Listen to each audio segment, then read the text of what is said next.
আমি পারি না আর পারি না, তবু ক্রিকেট ছাড়ে না। লজ্জা নাই রে, আমি পারি না আর পারি না। শামীম পাটোয়ারি কেন মরে না, জাকির কেন বাদ পড়ে না। আমি পারি না আর পারি না।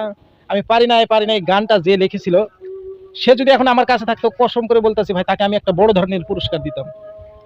আসলে বাংলাদেশের ক্রিকেটাররা কতটা নির্লজ্জ হলে এ ধরনের ক্রিকেট খেলে, যেখানে অন্য অন্য বিশ্বের যে কোনো দল আপনার 200 রানের টার্গেট নিয়ে মানে টি-20 ক্রিকেট খেলে, সেখানে বাংলাদেশ 150 রান তাড়া করতে গিয়ে 6-7টা উইকেট ফেলে দেয়।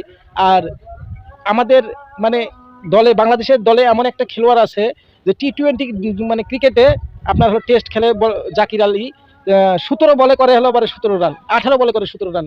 সে টি-20 খেলোয়াড়। আরেকজন বাংলাদেশ টিমে আছেন যে নিজের প্রতি নিজে এখনো আস্থা রাখতে পারে না, তিনি আবার রাগও দেখায়, তিনি আবার মনে করেন নিজেকে সেরা বলেও দাবি করে।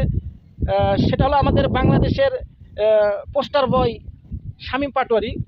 আগের দিন ম্যাচ হেরা পর লিটন দাস যখন ভাষ্যকারের সাথে কথা বলছিলেন, সে সময় লিটন দাস বলেছিলেন কি শামীম পাটোয়ারি যে ধরনের ক্রিকেট খেলে সেই ধরনের ক্রিকেট চলে না।